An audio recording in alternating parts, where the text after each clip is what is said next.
부활 후 첫 번째 주일입니다. 부활하신 주님께서는 제자들을 찾아가셔서 부활의 증거 삼으시라고 일일이 손과 옆구리를 다 보이시면서 세상 끝날까지 이 신앙으로 살라고 부탁했습니다. 저와 여러분들도 부활의 소망을 가지고 2000년이 지났지만 예수님의 부활이 나의 부활, 우리의 부활 되기를 간절히 소망합니다. 그리고 축복합니다. 1900년대에 영국에서 태어난 그리고 미국으로 와서 할리우드에서 희극 배우로 활동했던 찰리 채플린을 우리는 잘 압니다.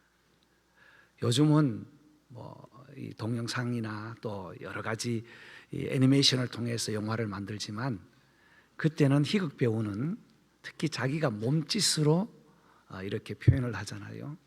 많은 인기를 얻었죠. 어정쩡하게 걸으면서 지팡이를 들고 다리 후들후들 떨면서 걸어가는 그리고 그 역할을 하는 그 장면이 너무나 사람들에게 인상을 많이 주었습니다.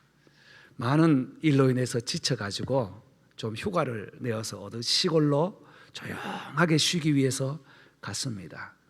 시골 마을에 도착했는데 동네 전체가 떠들썩한 잔치 분위기가 있는 거예요. 그래서 보니까 연극 대회를 하는데 채플린 흉내내기 대회가 있었답니다. 참 공교롭게도 그런 곳을 갔는지 가서 있었는지는 모르겠어요. 그래서 사람들이 흉내를 막 내는데 본인도 거기에 출전하고 싶어서 참가를 했답니다. 그래서 코스염 달고 다리를 흔들면서 올라갔어요. 여러분, 채점관들이 채점을 했습니다. 이 찰리 채플린이 몇 등을 했을까요? 1등? 1등의 특등? 1등 하지 못하고 3등을 했답니다. 본인이 진짜 채플린인데 말입니다.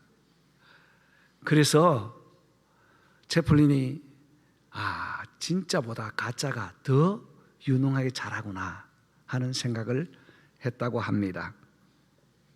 특유의 걸음걸이를 흉내내면서 따라하는 그 모습을 보면서 오늘 시대에 우리에게 주는 메시지가 있습니다. 진짜보다 가짜가 더 진짜같이 보이는 세상입니다. 여러분도 진짜가 있고요, 가짜가 있는데 요즘은 얼굴도 사진을 찍어가지고 조금 더 이쁘게 젊게 해줘 하면요 싹 만들어주더라고요. 더 멋있게 말입니다. 그리고 10년 후에 내 모습을 한번 만들어봐 이러면 10년 후에 내 모습도 만들어주고 이런 시대에 살아갑니다.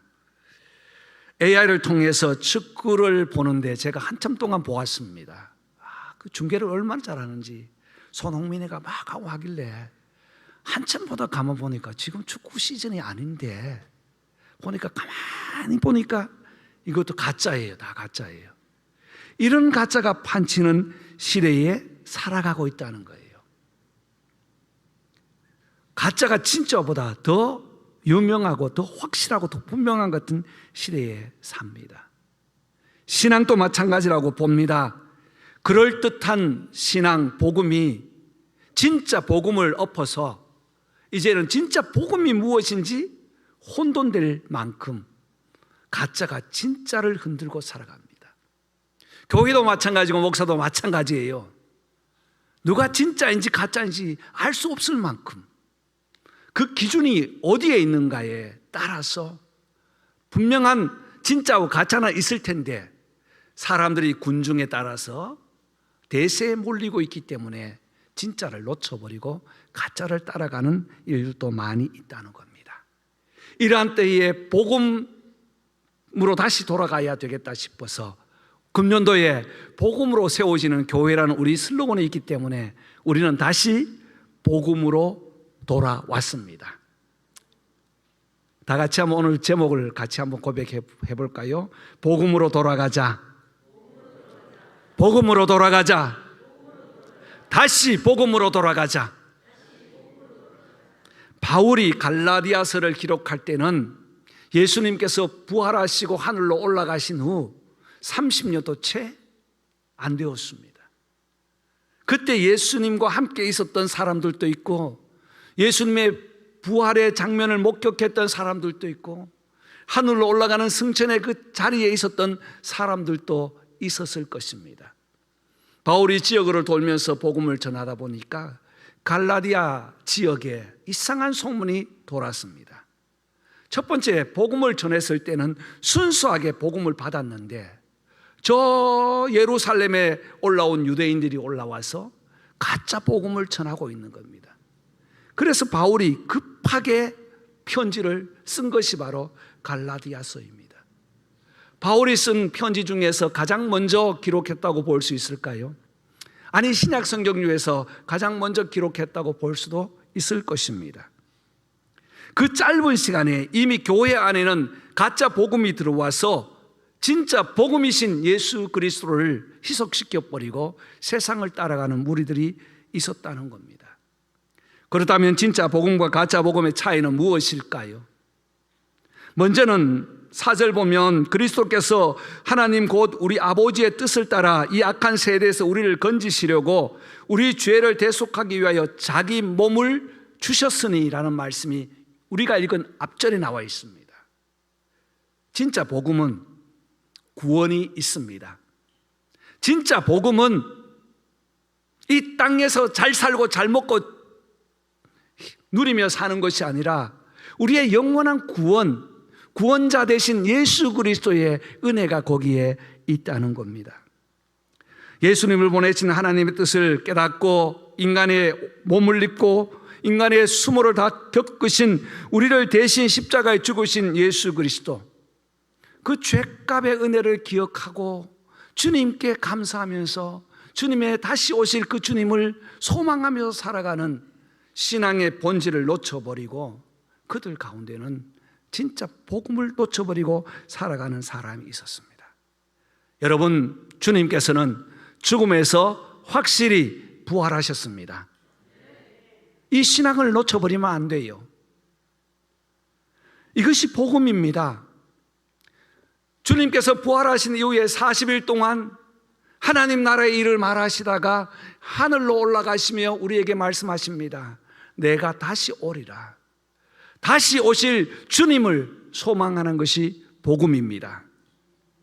내가 무엇을 했냐, 내가 어떻게 살았냐가 아니라 주님께서 무엇을 하셨느냐 하는 것을 믿고 순종하는 신앙, 믿음의 정체성을 가지는 것이 복음이라는 거예요.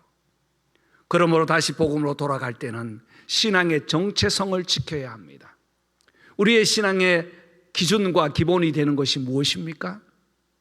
첫째도 둘째도 셋째도 하나님의 말씀이고, 첫째도 둘째도 셋째도 예수 그리스도를 따라가는 삶이며, 우리의 삶 중에 성령의 은혜를 입어서 교회 중심, 하나님 중심으로 살아가는 것이 신앙의 정체성인 줄 믿습니다.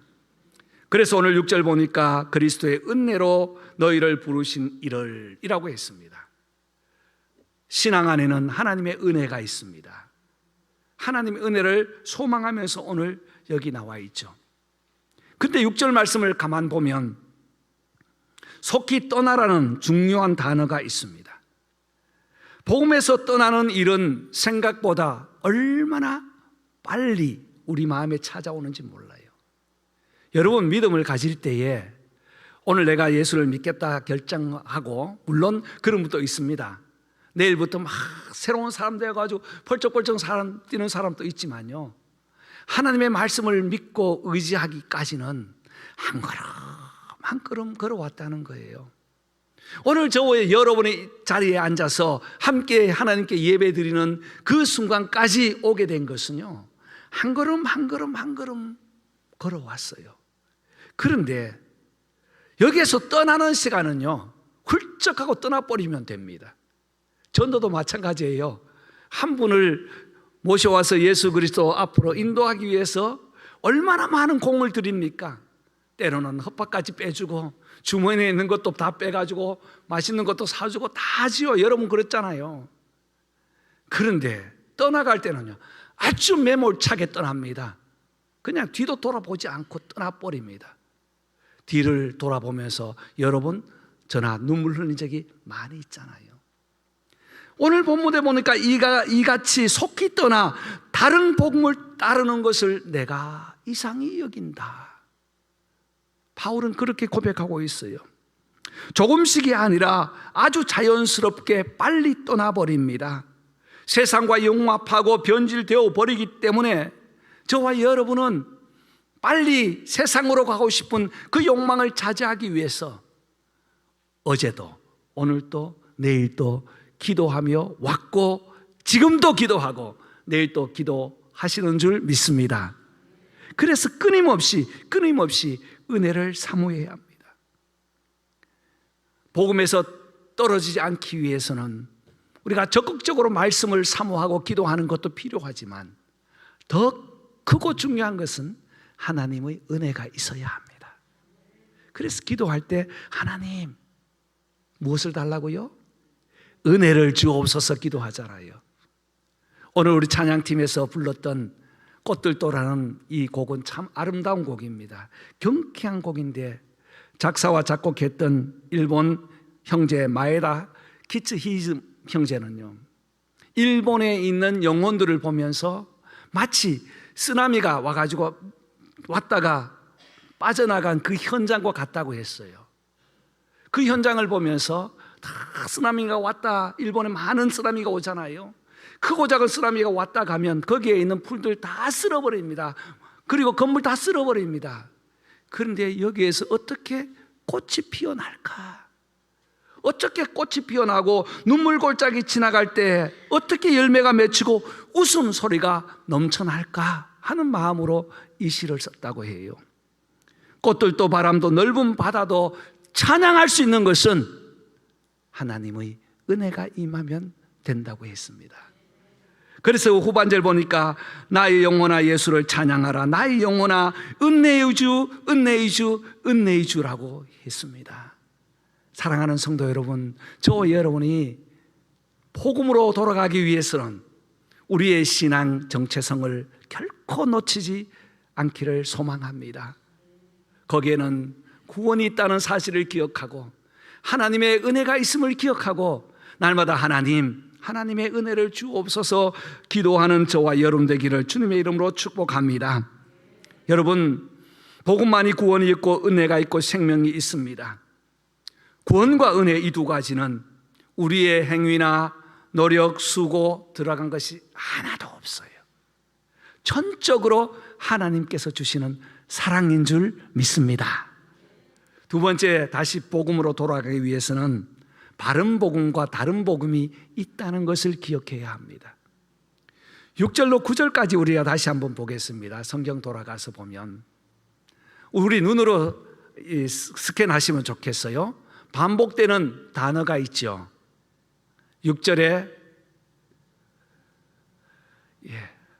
속히 떠나 무슨 복음? 다른 복음. 7절에 다른 복음. 8절 또 다른 복음. 9절에 다른 복음. 반복되는 단어가 있는데요. Another gospel, different gospel, 그리고 fake gospel, 여러 가지 가스펠이 있어요. 세상에는 많다는 겁니다. 당시에 갈라디아 교회를 흔들었던 것은 무엇입니까? 바로 세 가지가 사람들의 마음을 흔들었어요. 첫째는 종교적으로 흔들었습니다. 유대인들이 올라와서 할례를 받아야 구원을 받는다는 소문을 펴뜨리기 시작합니다. 할례는 남정의 표피를 자르는 의식인데 아브라함이 이스마엘과 함께 할례를 받았고 출애굽한 이스라엘 백성은 요단강을 건넌 후에 길갈에서 할례를 했습니다.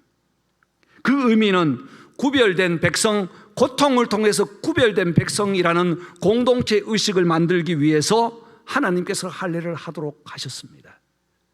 그런데 히브리서에 보니까 이 율법은 다시 오실, 장차 올 실체의 그림자라고 했습니다.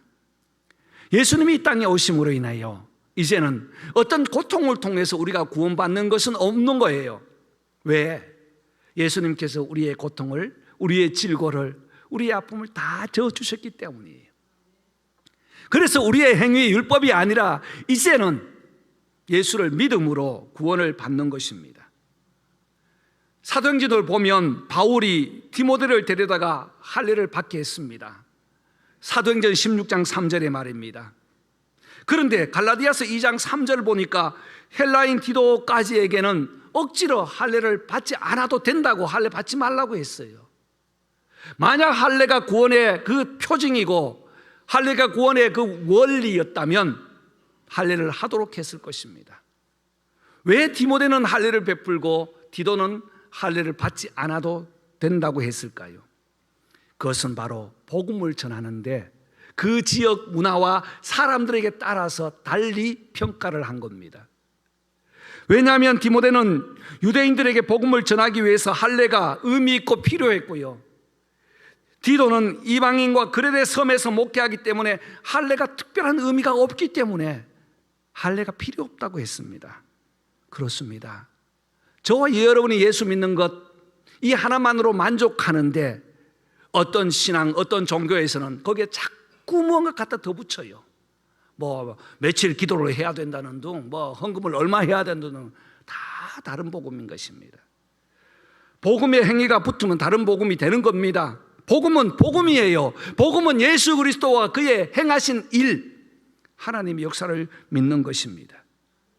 또 하나의 잘못된 다른 교훈은 안식일을 지켜야 한다는 거예요. 안식일 문제였습니다. 출애굽기 20장 8절에 안식을 기억하여 거룩하게 지키라고 했습니다. 맞습니다. 안식일은 하나님께서 정해준 날이었습니다. 그래서 구약 성경에는 안식일로 살았어요. 유대인들은 이 안식일을 쪼개가지고 613가지로 나누어가지고 하라 하지 말라는 것을 구분해가지고 그것을 지킨다고 했습니다. 여러분, 613가지의 항목이 있는데 어떻게 지킬 수 있겠어요? 하라가 248가지, 하지 말라가 365가지의 항목을 만들어 놓고 그것을 지킨다고 착각하고 있었습니다. 그런데 예수님은 뭐라고 하셨습니까? 마태복음 12장 8절, 인자는 안식일의 주인이라고 했어요. 마가복음 2장 27절에 안식일이 사람을 위해 있고 사람이 안식일을 위해 있는 것이 아니라고 했습니다. 날과 정한 시를 따르거나 믿지 말라고 했습니다. 하나님이 거룩한 날로 정하시면 거룩한 거예요. 그래서 안식구 첫날 주님이 부활하셨기에 초대교회 때는 안식일과 주일을 겸하여 지키다가 그 후에 언제 사람들이 가장 모이는 게 편리할까 해서 주일로 이제는 통일을 하게 된 것입니다. 안식일은 복음이 아닙니다. 복음은 안식일의 주인 되신 예수 그리스도가 복음인 줄 믿습니다. 세 번째는 그들에게는요, 잘못된 이원론 사상이 있었어요. 철학적인 배경에서 말입니다. 영은 선하고 육은 악하다고 합니다. 우리도 그런 이야기 많이 하죠. 이 썩을 쓰다가 없어지면 흙으로 돌아가는데, 여러분 그렇게 하다가도 조금 아프면 어떻게 합니까? 어머 어떡하나 이원론이라는 거예요. 여러분, 저도 아파 보니까 몸이 아프니까 정신이나 영혼이요 바르게 서지 않더라고요. 물론 편찮으신 분들, 그럼에도 불구하고 정신을 바짝 차리고 살아가야 된다는 교훈을 받습니다. 맞아요. 정신을 바짝 차리고 함께 힘을 모아서. 그런데 그렇지 않았습니다. 한때는 교회에서 주일이 되면 아무것도 못하게 했습니다. 제가 어릴 때, 전도사 때 말입니다. 그래서 주일학교 교사회를 해도 교회 안에서만 해야 돼요. 나가서 사 먹거나 하면 안 돼요. 한 번은 주일학교 교사 서울에 있을 때입니다. 주일학교 교사회를 하고요, 짜장면을 시켜 먹었어요. 당회가 열렸습니다. 주일을 범했다고요. 물론 그분들의 신앙이 틀렸다고 말하지는 않습니다. 그렇게 거룩하게 지키자는 거예요. 제가 처음 전도사로 나갔던 어떤 교회에서는 그 목사님의 아들 내시는데 일신성세예요. 장일, 장선 해 4명이에요. 근데 목사님이 주일날 금식을 하세요. 그럼 가족에서 밥을 못 먹잖아요. 저는 전도사였습니다. 그런데 일부 예배를 마치고 가면 다 숨어가지고 먹는 거예요. 아버지 볼래? 쉬쉬 해가면서. 그 젊은 혈기에 어떻게 굶겠어요? 물론 맞아요. 주일은 거룩하게 지켜야 합니다. 주일을 위해서 토요일 다 준비를 하는 것이 맞습니다. 그러나 이것이 복음 위에 서면 안 된다는 것입니다. 그래서 6절에서 7절 말씀 보면 다른 복음을 떠나면 하나님을 떠나게 되고요, 7절에서는 사람들 앞에, 공동체 앞에 요란하고 교란하게 만든다고 했습니다. 트러블 만들고 컨퓨징하게 한다고 했어요. 영어에는 7절에는 다른 복음이 없습니다. 그래서 교란하게 만들어서 그리스도의 복음을 변질시킨다고 했습니다. 여러분, 오늘날도 가짜와 진짜가 함께 공유하고 있습니다. 복음은 하나로 되게 하지만 가짜 복음은 사람들을 자꾸 이간시킵니다. 흔들어 댑니다. 요즘 계속 우리가 피택자 공부를 하고 있습니다만, 공부가 무슨 공부를 하겠습니까? 그렇다고 창세기부터 펴가지고 할 수도 없는 거예요. 가장 근본이고 가장 기본적인 것을 계속적으로 반복하고 있습니다. 첫째도 둘째도 셋째도 겸손하자. 첫째도 둘째도 셋째도 덕을 세우자. 첫째 둘째 셋째도 무슨 조심하자? 말 조심하자. 여러분 맞습니까? 예, 이렇게 공부하고 있어요. 원칙을 만들려고 합니다. 남의 말 하지 말고 전달하지 말고요, 하지 말자고 계속 하고 있어요. 왜? 이것이 바로 교회를 건강하게 하는 거기 때문입니다. 사랑하는 성도 여러분, 오늘 바울은 다시 다른 복음을 전하면 저주를 받는다고 2번이나 강조하고 있습니다. 이것은 절대적입니다. 다른 복음을 전하면 하나님에게서 멀어져 가고 교회를 혼란시키고 사람들을 자꾸 이간시키기 때문입니다. 사랑하는 성도 여러분, 복음으로 돌아가기를 소망합니다. 축복합니다. 자, 그렇다면 바른 복음으로 어떻게 살아야 하는가? 우리 10절 말씀 다시 한번 크게 읽겠습니다. 10절 다 같이 시작. 이제 내가 사람들에게 좋게 하랴, 하나님께 좋게 하랴, 사람들에게 기쁨을 구하랴. 내가 지금까지 사람들의 기쁨을 구하였다면 그리스도의 종이 아니니라. 아멘. 복음은 그리스도라고 말씀드렸습니다. 이 복음을 믿는 것이 바로 우리의 믿음입니다. 이 믿음 자체는 첫 번째, 하나님을 기쁘시게 해야 합니다. 하나님의 기쁨 되기를 원합니다. 하나님이 기뻐하시는 삶을 살기를 원합니다. 사람들을 기쁘게 하지 말라는 게 아니에요. 사람들과 함께 공유를 하되 하나님을 기쁘시게 하는 일에 최선을 다해야 한다는 거예요. 그런데 사람들 앞에 알량방구를 끼면서, 방구 소리 해도 되는지 모르겠어요, 여기서. 예. 아부를 떨면서 그런 것은 복음이 아니에요. 잘못된 거예요.